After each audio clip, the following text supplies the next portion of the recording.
நம் தேவனாகிய இயேசு கிறிஸ்துவினால் உங்களுக்கு கிருபையும் சமாதானமும் சந்தோஷமும் உண்டாவதாக. தேவனை அறிகிற அறிவை குறித்து இன்றைக்கு நாம பார்க்கவிருக்கிற வேத பகுதி கொலோசையர் 1 வசனம் 10. Colossians chapter 1 verse 10. சகலவித நற்கிரியைகளுமாகிய கனிகளை தந்து தேவனை அறிகிற அறிவில் விருத்தியடைந்து கர்த்தருக்கு பிரியமுண்டாக அவருக்கு பாத்திரராய் நடந்து கொள்ளவும். இந்த வசனத்துல நாம முக்கியமா பார்க்க போறது தேவனை அறிகிற அறிவில் விருத்தி அடைந்த.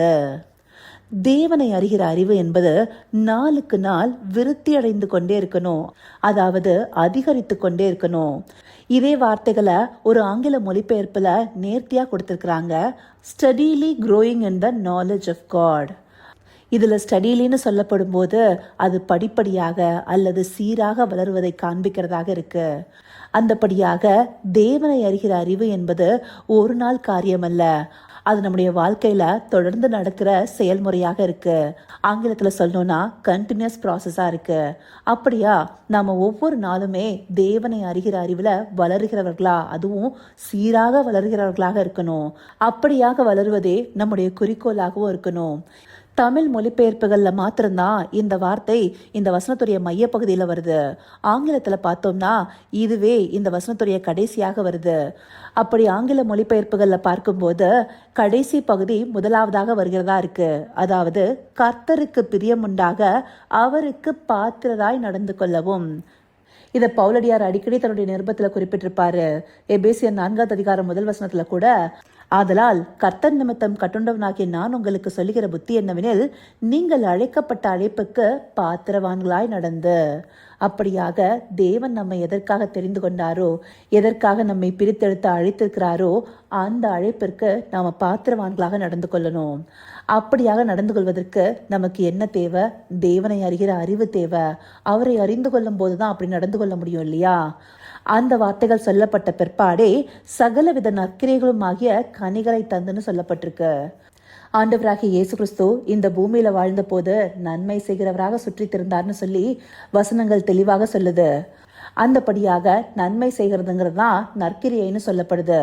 இந்த நற்கிரியை செய்வதற்காகவே நாம இயேசு கிறிஸ்துவுக்குள்ளார சிருஷ்டிக்கப்பட்டிருக்கோன்னு எபேசியர் 2 10 வசனம் சொல்லுது. அது மாத்திரம் இல்லாம பிலிப்பியர் 1 வசனத்துல, உங்களில் நற்கிரியை தொடங்கினவர் அதை இயேசு கிறிஸ்துவின் நாள் பரியந்தம் முடிய நடத்தி வருவார் என்று நம்பின்னு சொல்லப்பட்டிருக்கோம். அப்படியாக நமக்குள்ளார இந்த நற்கிரியை தொடங்கினது தேவன்தான். இந்த நற்கிரைகள் செய்கிற கனிகளை நாம தருவதும் தேவனை அறிகிற அறிவை பெற்றுக்கொள்வதன் மூலமாகவே. இப்படியாக நாம் அழைக்கப்பட்ட அழைப்புக்கு பாத்திரங்களாக நடந்து கொள்ளவும் சரி, நற்கிரைகளுமாகிய கனிகளை தருவதற்கும் சரி, இதற்கு முன்பாகவும் பின்பாகவும் இருக்கிற வசனங்கள்ல குறிப்பிடப்பட்டிருக்கிற மற்ற காரியங்களும் சரி, எல்லாமுமே தேவனை அறிகிற அறிவை சார்ந்ததாகவே இருக்கு. அந்தபடியாக தேவனை அறிகிற அறிவிலிருந்து தான் எல்லாமே துவங்குகிறதாக இருக்கு. நாம நீதிமான்கள் ஆக்கப்படுகிறோம், மெய்ஞானத்தை பெற்றுக்கொள்கிறோம், நித்திய ஜீவனுக்கு எதுவாக நடத்தப்படுகிறோம். இப்படி ஒவ்வொன்றுமே தேவனை அறிகிற அறிவை சார்ந்ததாக இருக்கு. அந்தபடி நாம தேவனை அறிகிற அறிவுல ஒவ்வொரு நாளும் வளர்கிறவர்களாக இருக்கணும். அந்தபடியாக தேவனை அறிகிற அறிவுல நாம ஒவ்வொரு நாளும் வளர்கிறவர்களாக இருக்கணும். அதுவே ஆண்டோடைய சித்தமா இருக்குங்கிறத நமக்கு வசனங்களும் தெளிவா சொல்லுது. கடந்த நாட்கள்ல நாம ஏசையால பார்த்த வேத பகுதியிலும் சரி, ஆபகுக்குல பார்த்த வேத பகுதியிலும் சரி, சமுத்திரம் ஜலத்தினால் நிறைந்திருக்கிறது போல பூமி கர்த்தருடைய மகிமையை அறிகிற அறிவினால் நிறைந்திருக்கும்னு சொல்லப்பட்டிருக்கு இல்லையா? இந்த வசனங்கள் எல்லாம் சொல்லப்பட்டபடியாக தேவன் தம்மை அறிகிற அறிவினால அவருடைய பிள்ளைகள் நிறைந்திருக்கணுங்கிறத விரும்புகிறாரு.